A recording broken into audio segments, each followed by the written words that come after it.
Olá, meus queridos, é muito bom ter vocês conosco novamente aqui no canal do YouTube do SEAC para mais uma preleção. Vamos iniciar então com uma prece. Convido a todos que me acompanhem. Senhor Deus, Pai amado, Pai misericordioso e bendito, agradecemos, Senhor, a oportunidade que tem nos dado nesta presente encarnação, de aprendermos sobre seus ensinamentos através de Jesus e do seu Evangelho.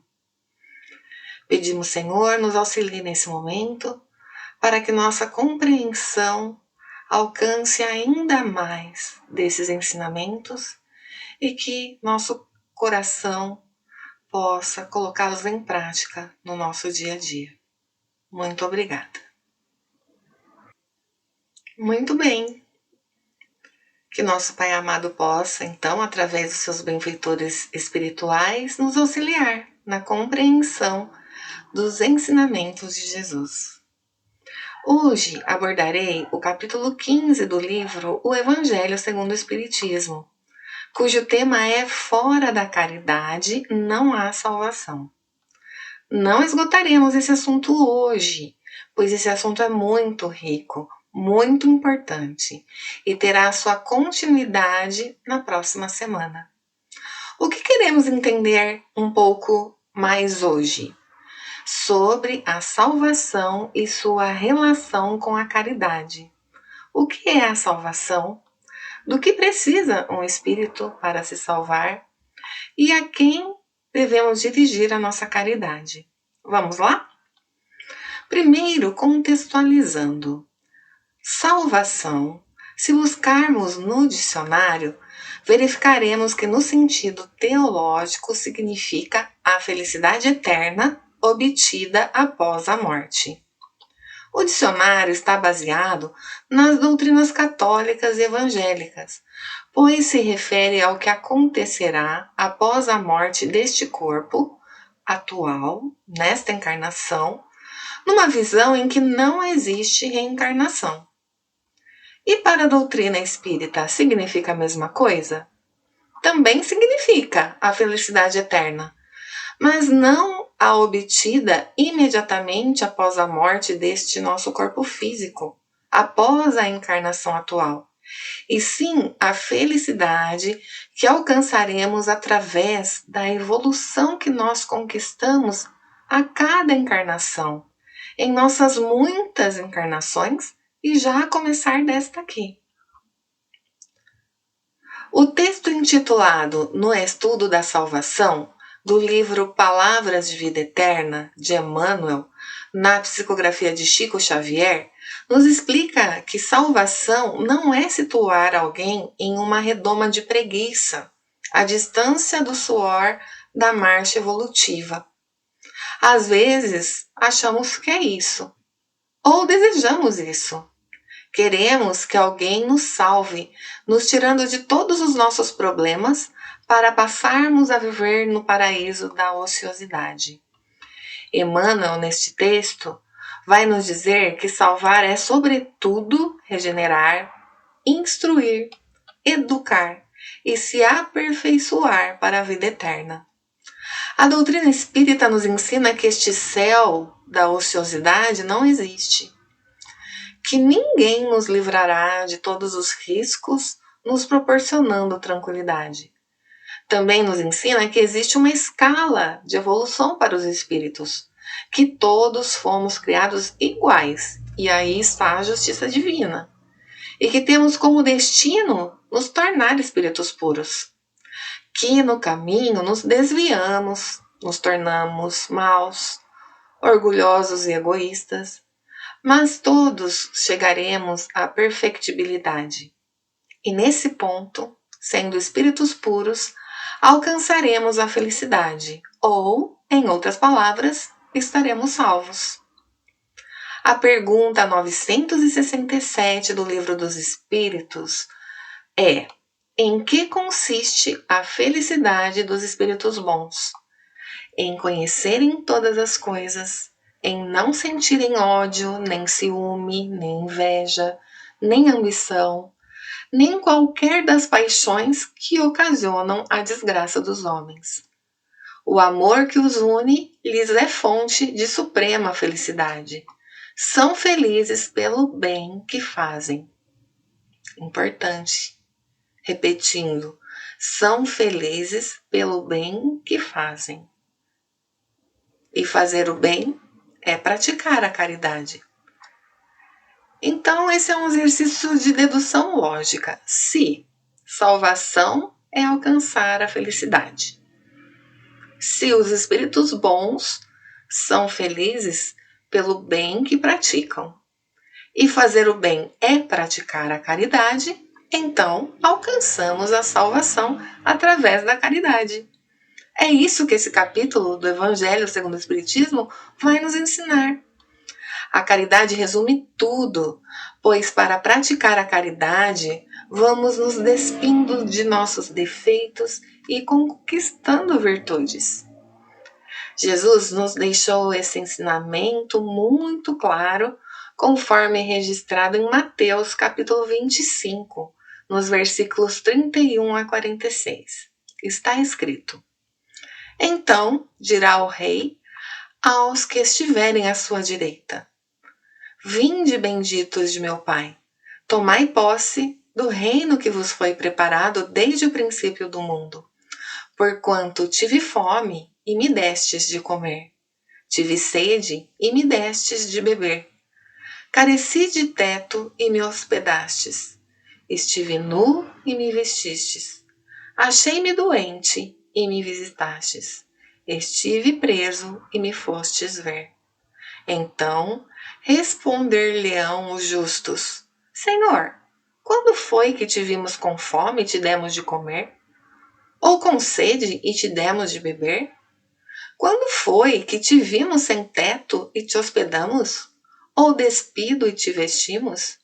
E quando foi que te soubemos doente ou preso e fomos visitar-te? O rei lhes responderá: Em verdade vos digo, todas as vezes que isso fizestes a um desses mais pequeninos dos meus irmãos, foi a mim mesmo que o fizestes. Dirá em seguida aos que estiverem à sua esquerda: Afastai-vos de mim, malditos, ide para o fogo eterno, que foi preparado para o diabo e seus anjos, porquanto tive fome e não me destes de comer, tive sede e não me destes de beber, precisei de teto e não me agasalhastes, estive sem roupa e não me vestistes, estive doente e no cárcere e não me visitastes. Também eles replicarão: Senhor, quando foi que te vimos com fome e não te demos de comer? Com sede e não te demos de beber? Sem teto ou sem roupa? Doente ou preso e não te assistimos? Então ele lhes responderá: Em verdade vos digo, todas as vezes que faltastes com a assistência a um destes mais pequeninos, deixastes de tê-la para comigo mesmo. Esse quadro representa o juízo final para as outras doutrinas. Mas na Bíblia, em tudo, devemos separar o que é apenas figura, alegoria, do ensinamento real. Naquela época, os homens com os quais Jesus falava eram incapazes de compreender as questões puramente espirituais. Então, Jesus apresentava imagens materiais às vezes, chocantes, de propósito, para impressionar. Mas sabia que chegaria o momento em que a verdadeira interpretação dos seus ensinamentos seria entendida. E o Espiritismo nos dá essa chave. E o que podemos então entender deste trecho à luz da doutrina espírita? Por mais que pareça que é um julgamento final, o que fica entendido pela nossa alma é a ideia dominante de que a felicidade é reservada ao justo e que a infelicidade é o que espera o injusto, o mal. Com o Espiritismo, entendemos que esse texto faz referência à época em que a Terra vai deixar de ser um mundo de provas e expiações, portanto inferior, para ser um mundo melhor, no qual o egoísmo e o mal não sejam dominantes. Nessa oportunidade, os maus serão afastados para mundos inferiores, que é o que significa colocá-los à esquerda, e os bons tomarão posse do reino, sendo colocados à direita. E o que significa a expressão posse do reino? Não se trata, é claro, de um reino material, com o conforto ou as riquezas conhecidas na terra, mas do reino espiritual, onde os justos encontrarão a suprema alegria, a paz e gozarão do amor infinito de Deus. Agora vamos pensar, analisar o critério utilizado para separar uns dos outros. O rei considerou os títulos que a pessoa tinha? Considerou suas riquezas materiais? Considerou alguma prática exterior? Considerou se pertenciam ou não a alguma religião? Considerou o nome, o sobrenome ou a família a que pertenciam? Não. Considerou somente uma coisa: se a caridade foi praticada. E detalhe, quando praticada a caridade a qualquer pessoa, ele considera como se a ele mesmo fizéssemos. E considerou todo tipo de caridade, a que estava ao alcance de cada um. A caridade material, como atender às necessidades básicas dos irmãos, como roupas, alimentos, abrigo, saúde, mas também a caridade moral, amparando e auxiliando. A caridade moral também é importante, pois lembram que nem só de pão vive o homem? Amigos, a caridade é a condição única para a salvação. Se outras houvessem a serem preenchidas, ele as teria apresentado. Mas não é simples, pois a caridade não está sozinha. Ela abrange todas as outras virtudes: a humildade, a brandura, a benevolência, a indulgência, a justiça, etc. Impossível ser caridoso não tendo desenvolvido essas virtudes. Então, durante sua passagem pelo planeta, Jesus deixa claro que toda sua moral se resume na caridade e na humildade. Isso é, nas duas virtudes que são contrárias ao orgulho e egoísmo. Orgulho e egoísmo é o que Jesus não cansa de combater. Humildade e caridade, ele não cessa de nos recomendar. E é o que ele próprio deu o exemplo enquanto esteve conosco. Em todos os seus ensinos, ele aponta essas duas virtudes como sendo as que conduzem à eterna felicidade. Jesus viveu a caridade. E com quem devemos praticar a caridade? Com o nosso próximo. E quem é o nosso próximo? Toda a humanidade. Todos os que estão à nossa volta. Qualquer pessoa com quem cruzemos no nosso caminho. Jesus nos ensina isso na parábola do samaritano. Diz: um homem que descia de Jerusalém para Jericó caiu em poder de ladrões, que o despojaram, cobriram de ferimentos e se foram, deixando-o semi-morto. Aconteceu em seguida que um sacerdote, descendo pelo mesmo caminho, o viu e passou adiante. Um levita, que também veio àquele lugar, tendo-o observado, passou igualmente adiante. Mas um samaritano que viajava, chegando ao lugar onde jazia aquele homem e tendo-o visto, foi tocado de compaixão. Aproximou-se dele, Deitou-lhe óleo e vinho nas feridas e as limpou. Depois, pondo-o no seu cavalo, levou-o a uma hospedaria e cuidou dele. No dia seguinte, tirou 2 denários e os deu ao hospedeiro, dizendo: trata muito bem deste homem, e tudo o que despenderes a mais, eu te pagarei quando regressar.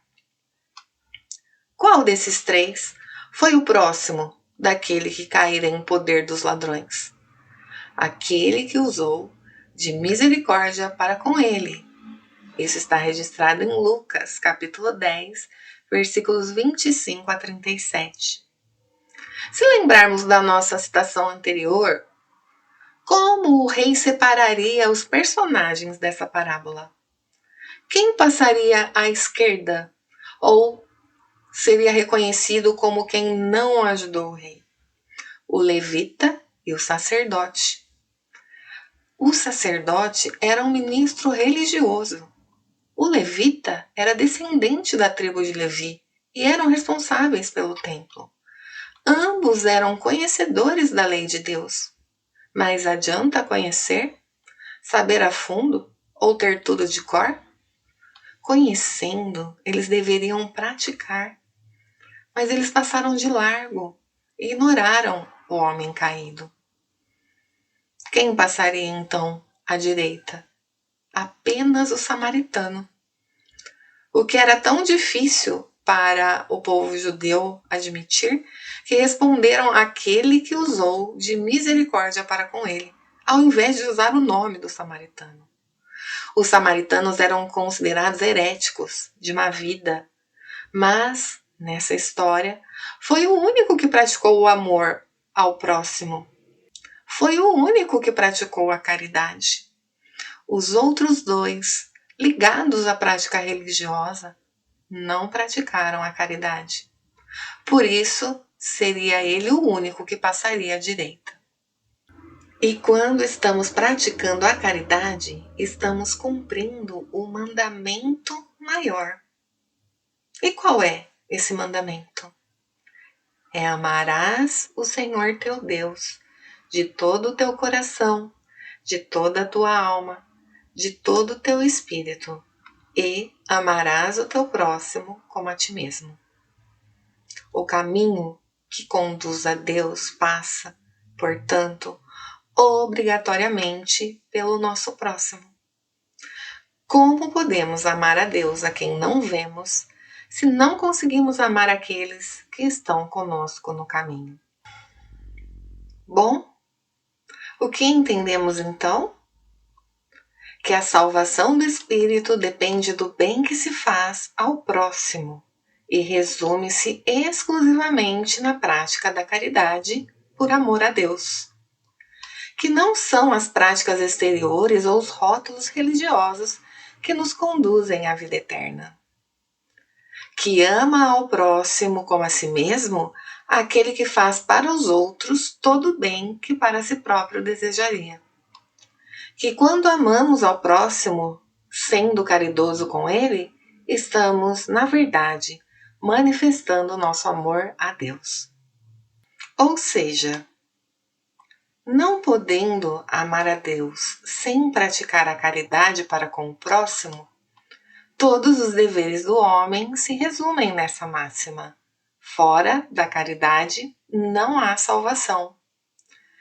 Que possamos nos conscientizar cada vez mais dessas orientações deixadas por Jesus e ficar atentos nas oportunidades que temos no nosso dia a dia de praticar a caridade, pois cada vez que a fizermos será como se fizéssemos a Deus.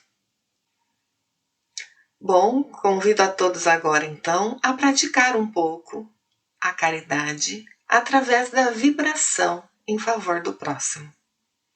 Convido-os que me acompanhem, fechando seus olhos e buscando dentro de si seus melhores pensamentos, sentimentos.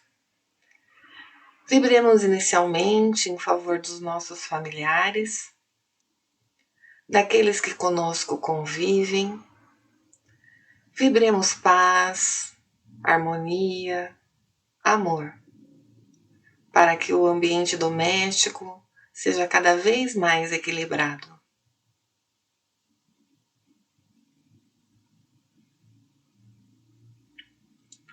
Vibremos em favor de alguém especial, parente ou conhecido nosso, que sabemos necessitar de ajuda, pois passa por um momento difícil. Vibremos força, coragem, para que ele se fortaleça para passar por essa provação.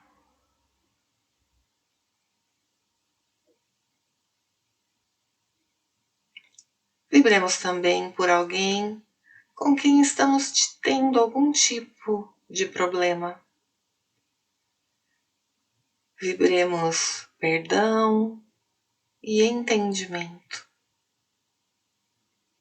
para que possamos nos reconciliar com ele enquanto estamos no caminho.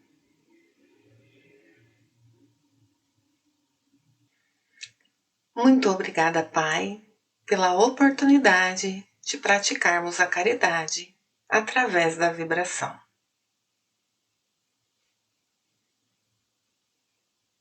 Agradeço a todos estarem conosco até este momento e nos encontraremos em breve em nova oportunidade.